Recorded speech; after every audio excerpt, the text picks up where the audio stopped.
riba itu jelas dilarang.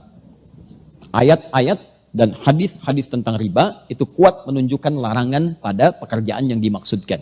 Sepanjang bisa di-cover oleh bank-bank syariah dengan hukum yang benar, maka itu kemudian yang dipilih. Tapi kalau itu tidak bisa di-cover, bahkan memberikan madarat yang lebih besar, maka Anda boleh menggunakan bank konvensional dengan tujuan menggunakan sementara sebagai jembatan untuk menyelesaikan persoalan dan untuk mencari yang lebih baik lagi ke depan. La yasqa min qaum, jangan saling celah. Saya seorang notaris, saya tidak mengizinkan saya untuk mengambil pekerjaan yang berkaitan dengan bank konvensional dan pinjam-meminjam lembaga ribawi, karena saya pernah membaca salah satu yang dilaknat Allah adalah pencatat dan saksi perjanjian riba. Apakah pemahaman saya sudah tepat, Ustaz? Tayyib. Dan saya kira ini mewakili sebagian dari kegelisahan teman-teman yang mungkin bisa kita diskusikan pada malam hari ini. Baik, pertama, riba itu jelas dilarang. Ayat-ayat dan hadis-hadis tentang riba itu kuat menunjukkan larangan pada pekerjaan yang dimaksudkan. Alhamdulillah. Sebentar. Hadis Muslim hadis 1402 juga 1389. Man dalla ala khairin falau ajruhu mithla fa'ilihi min ghairi an yankusa min adli syai'. Siapa yang menunjukkan, memfasilitasi, membantu pada kebaikan, dia akan mendapat pahala yang sama dengan yang mengerjakan tanpa dikurangi sedikit pun. Ya, Masya Allah. Mudah-mudahan pahala yang menghapus sama dengan menulis ya. Baik. Ya, sementara saya tidak menulis dulu, fokus ini. Tahan. Pertama, ayat-ayat dan hadis yang berbicara tentang riba, semua sepakat menuju pada satu kesimpulan yang sama. Haram riba. Ya, kalau bicara tentang riba, jelas haram. Quran surah kedua misalnya Al-Baqarah ayat 275. Paling kanan sebelah atas. Quran surah kedua ayat 275. Menyerupakan orang pelaku riba dengan orang yang sedang kesurupan. Artinya ada yang salah dalam dirinya. Bukankah orang kesurupan itu banyak salahnya? Kata-katanya meracau, tindakannya kacau dan sebagainya. Itu bahasa kiasan. Seakan-akan orang riba itu banyak salah dalam dirinya.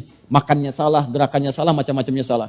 Karena ingat, kalau sesuatu yang haram masuk ke dalam diri seseorang, menyebar lewat darah, maka semuanya ini akan punya konsekuensi yang tidak mudah.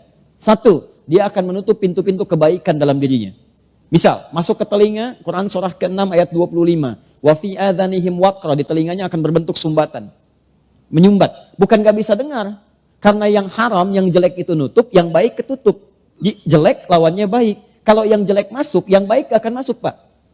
Orang yang kata-katanya buruk, maka dia sulit mengatakan kosakata yang baik. Sama dengan orang yang terbiasa berkata yang baik, maka dia sulit menemukan kosakata yang buruk. Karena itu ketika yang buruk masuk ke dalam diri, beredar kemudian dengan darah, jadi daging menutup pintu kebaikan. Makanya jangan heran, orang-orang yang kemudian tertutup pendengarannya untuk mendengarkan kebaikan, kalau yang jelek-jelek cepat masuk. Tapi yang baik susah. Bahkan rumahnya di sini, ini masjid, jaraknya cuma 5 meter. Speaker masjid ke rumahnya begini. Adzan berkumandang, Allahu Akbar, gak kedengaran. Sementara yang 500 meter bahkan 5 kilo, itu sebelum waktunya adzan sudah datang. Dengan kakinya dia melangkah, ini sepeda ada, mobil ada, segalanya ada, tinggal jalan kaki, gak tembus.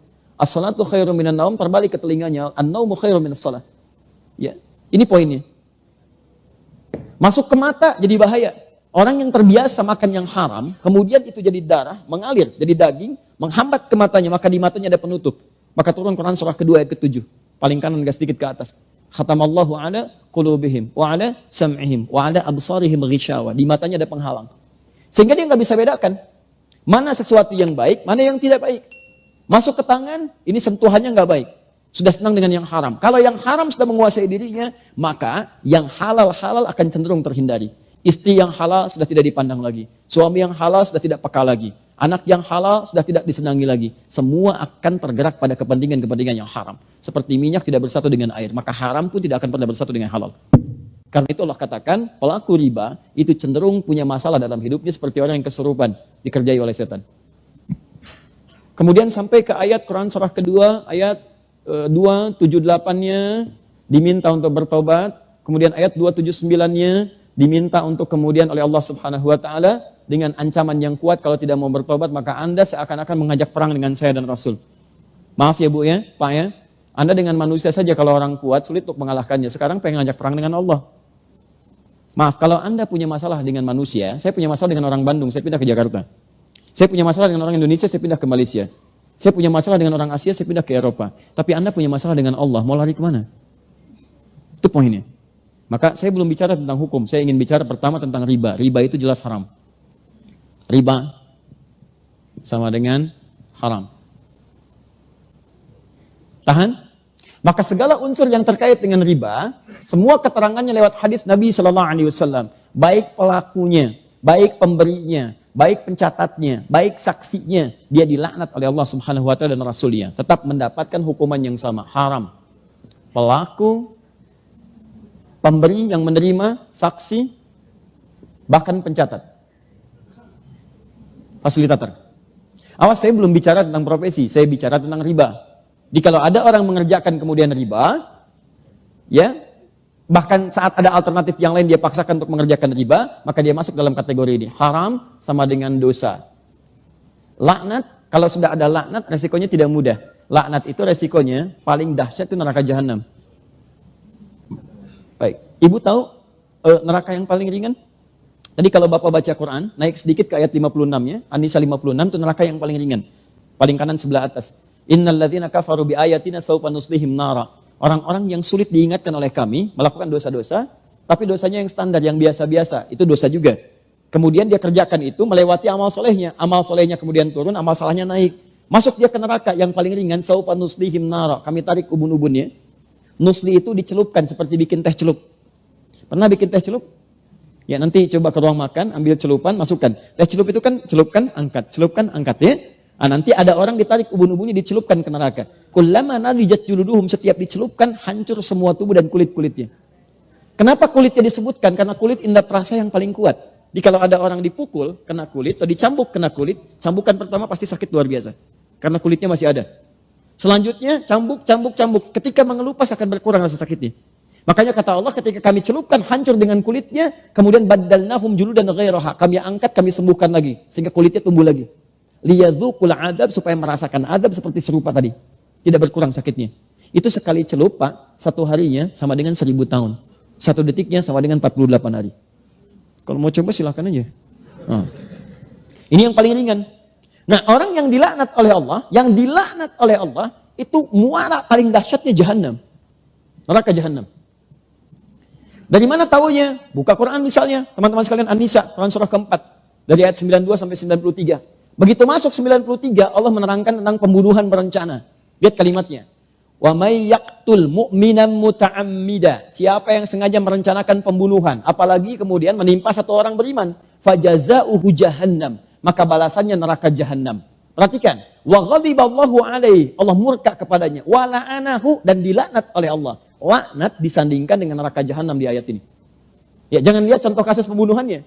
Lihat kemudian pengertian hukumannya. Kata Allah, masuk neraka jahanam, kemudian dibenci oleh Allah, dimurkai, kemudian mendapatkan laknat. Di laknat itu ketika turun dari Allah, maka muaranya bersamaan dengan neraka jahanam. Lihat persamaannya. Nah, sekarang dalam kasus riba ini, orang yang sengaja mengerjakan riba, maka akan dilaknat oleh Allah. Maka saat kembali kemudian kepada Allah, kalau dia tidak bertobat, maka muaranya neraka jahanam. Karena itu hati-hati kalau Anda ikut taklim dan sebagainya, mengajak kepada melukai orang lain, apalagi sampai kemudian mengeksekusi orang, bom sana, bom sini, awas dengan ketentuan yang menyalahi syariat, maka hati-hati. Tidak ada satupun orang beriman yang bercita-cita masuk neraka jahanam. Saya saat terjadi bom di Jalan Tamrin itu, Bu, saya sedang di Lampung, Pak. Kejadian langsung saya ditanya, Ustadz, apakah bom di Jalan Tamrin termasuk jihad fisabilillah? Saya jawab, Pak, sependek pengetahuan saya, jihad fisabilillah itu jihad di jalan Allah, bukan di Jalan Tamrin.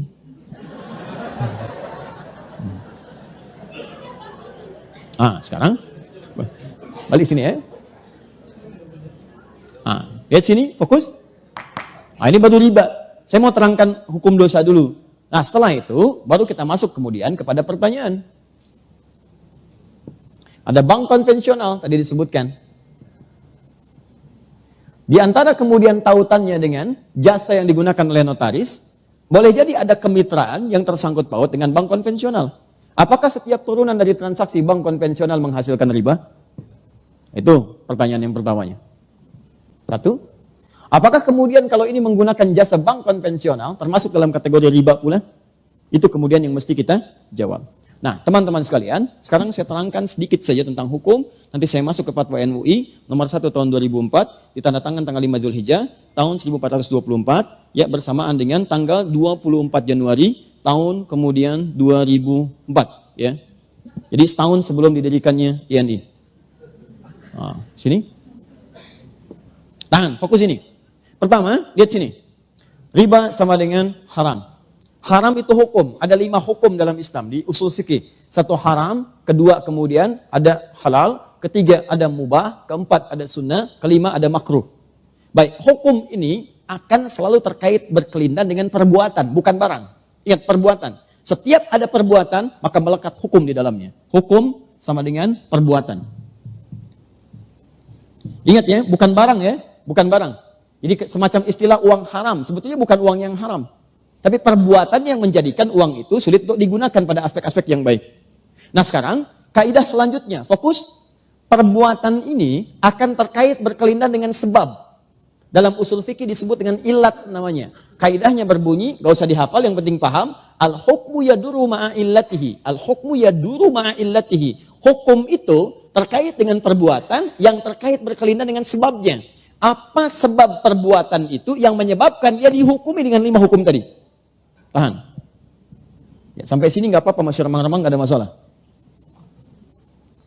Hukum terkait dengan perbuatan. Perbuatan terkait dengan sebab. Yang menyebabkan hukum turun, ini sebabnya. Apa sebab motivasi perbuatannya? Nah, sebab ini cukup menarik dalam tinjauan hukum Islam. Bahkan, yang pasti halalnya pun, itu bisa berubah jadi haram karena sebabnya. Seperti yang haram pasti pun, itu bisa berubah menjadi halal karena sebabnya. Contoh, sholat itu halal atau haram? Sholat, bahkan wajib. Hukumnya wajib, halal, bahkan wajib. Wajib dikerjakan. Tapi ternyata yang wajib ini bisa menjadi haram dikerjakan saat ada sebab tertentu yang mengiringi penunaiannya. Contoh, sholat dengan ria. Ria itu pengen dilihat orang. Orang sholat harusnya dilihat Allah. Dia sholat motivasinya pengen dilihat orang. Sebab dia sholat ke masjid itu karena pengen dilihat orang, bukan pengen sholatnya. Maka turun ayat, fawailul lil musallin. Celaka orang sholat, disebut celaka. Jadi Anda bayangkan, yang sholat aja ada peluang celaka, apalagi yang nggak sholat. Nah siapa yang sholat ini? Bukan semua orang sholat. Alladzina hum an sholatihim sahun. Yang lalai dalam sholatnya. Siapa orang lalai ini? Alladzina hum yura'un, yang ria. Sholat yang hukumnya wajib, itu bisa berubah haram ketika dikerjakan dalam konteks ria dalam mengerjakannya. Paham? Nah, saya tanya lagi, ada hewan yang hukumnya haram, apa diantaranya? Baik, babi, hewan itu haram, diharamkan misalnya. Babi, hukumnya haram, jelas haramnya. Tapi ada sebab tertentu yang menjadikan babi itu bisa berubah kemudian menjadi halal dalam sementara waktu. Bukan selamanya. Contoh, Anda misalnya ada tugas, kemudian penelitian, sampai studi banding ke Cina, daratan yang paling jauh, masuk ke wilayah yang terpencil, tiba-tiba nggak ketemu hewan yang halal. Ayam nggak ada, alhamdulillah. Kambing nggak ada, sapi nggak ada, yang ada cuma babi. Sehari tahan, 2 hari, 3 hari sudah mulai lapar dan kelaparan. Dalam posisi demikian, apakah boleh makan babi, Bu? Tidak, besar begitu babi. Tidak bisa. Yang boleh makan daging babi, setelah itu dipotong dulu, dimasak dulu. Babi kan besar, bagaimana bisa dimakan? Ya. Nah, lihat sini. Tahan. Fokus ini. Jadi, ambil sebagian dagingnya, kemudian dia mulai dibersihkan, dia dimasak dengan baik dan sebagainya. Dan di saat itu dia menjadi halal. Lihat, halal untuk dimakan untuk menutupi rasa lapar saja, bukan untuk dinikmati. Bukan untuk dinikmati.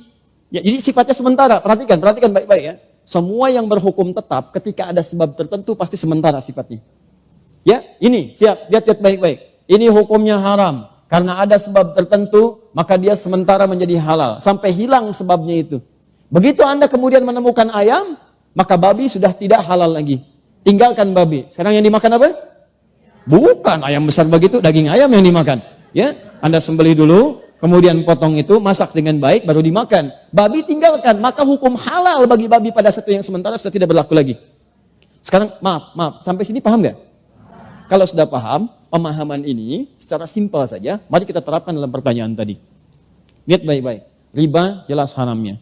Bank konvensional memuati suatu hukum yang di dalamnya mengandung unsur riba. Bunga yang telah ditetapkan sebelumnya. Kemudian dia bisa bertambah. Bahkan lebih fatal daripada jahiliyah. Saat jahiliyah itu jatuh tempo, baru kemudian kalau tidak bisa bayar bunga berlaku. Bank konvensional sebelum jatuh tempo sudah dituliskan. Sekian, sekian, sekian, sekian, sekian. Bahkan dia bisa bertambah. Itu jelas riba. Tahan sebentar. Nah, di sisi yang lain, ada fundamental ekonomi yang menentukan stabilitas dalam muamalah. Bahkan dalam sistem pemerintahan. Nah, sekarang pertanyaannya, lihat baik-baik. Kalau ekonomi tidak berlangsung dengan baik, maka syarat mendapatkan ketenangan dalam dunia pemerintahan, kata Al-Quran cuma 2. Itu yang paling utama. Dalam surat Al-Quraish, li'ila fi Quraishin, ila fihim rihlata syita iwas-sayf, falyabudu rabb hadzal bait, alladzi at'amahum min ju'. 1, wa amanahum min khauf. At'amahum min ju' itu stabilitas ekonomi. Yang kedua, wa amanahum min khauf, stabilitas politik. Kalau 2 terganggu, maka akan menjadikan goncangan dalam pemerintahan.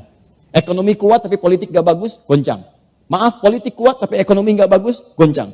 Yang jadi persoalan, transaksi-transaksi dalam kehidupan itu bagian dari putaran roda untuk menguatkan nilai perekonomian. Sekarang persoalannya, dalam dunia perekonomian kita ini, taruh ada terkait dengan jasa-jasa notaris. Maka digunakanlah kemudian kemitraan dengan bank. Pertanyaannya, bagaimana ketika saya menggunakan hukum ini sementara di dalamnya ada riba? Maka semua ulama sepakat, termasuk dalam Fatwa Ulama nomor 1 tahun 2004 dari Majelis Ulama Indonesia, kalau dalam lingkar pekerjaan itu ada bank yang masih menggunakan nilai-nilai syariat, bank syariah dengan konsep syariah yang benar, ya dengan turunan-turunan yang benar, maka jelas solusinya. Ini yang digunakan sebagai fasilitator dan haram menggunakan yang ini. Tapi kalau fungsi ini tidak bisa menjangkau nilai-nilai transaksi yang sedang dikerjakan, pekerjaan yang sedang dilakukan, yang kalau kemudian tidak difasilitasi memberikan goncangan kepada nilai ekonomi atau menyebabkan madarat yang lebih kuat, maka keputusannya kemudian dituliskan, boleh ini digunakan, boleh sekali lagi ini digunakan dengan batasan sementara sambil mencari sistem yang kuat dan tetap untuk menjembatani dan memberikan fasilitator kepada apa yang sedang dikerjakan. Jadi kalau pertanyaan cepatnya, sepanjang bisa di-cover oleh bank-bank syariah dengan hukum yang benar, maka itu kemudian yang dipilih. Tapi kalau itu tidak bisa di-cover, bahkan memberikan madarat yang lebih besar, maka Anda boleh menggunakan bank konvensional dengan tujuan menggunakan sementara sebagai jembatan untuk menyelesaikan persoalan dan untuk mencari yang lebih baik lagi ke depan. Bahkan sekarang ada formulasi yang bagus. Saya sudah bertemu dengan beberapa pejabat bank di konvensional untuk mengarahkan pada nilai-nilai syariah. Walaupun akadnya kemudian teman-teman sekalian dibentuk dengan form-form yang sifatnya konvensional. Tapi nilainya bisa ditawar di situ. Misal, ada teman-teman yang ingin membuka tempat hunian. Dia mau bikin KPR. Ya, ke bank syariah, marginnya terlampau tinggi. Di bank konvensional diberikan margin sekian. Tapi persoalannya, suku bunganya tidak tetap, dia berubah. Maka apa yang ditawarkan? Dibawalah konsep syariah dengan akad yang berbeda, tapi tidak juga merugikan kemudian konsep yang ada di bank itu. Yang telah Anda tetapkan misalnya 3% ini, bagaimana kalau dibagi dengan hukum seperti ini? Jadi bank itu tetap dapat 3% juga. Tapi kaidahnya ditukar, akadnya menggunakan akad Islam. Ya, jadi bukan mengganti jubah, bukan.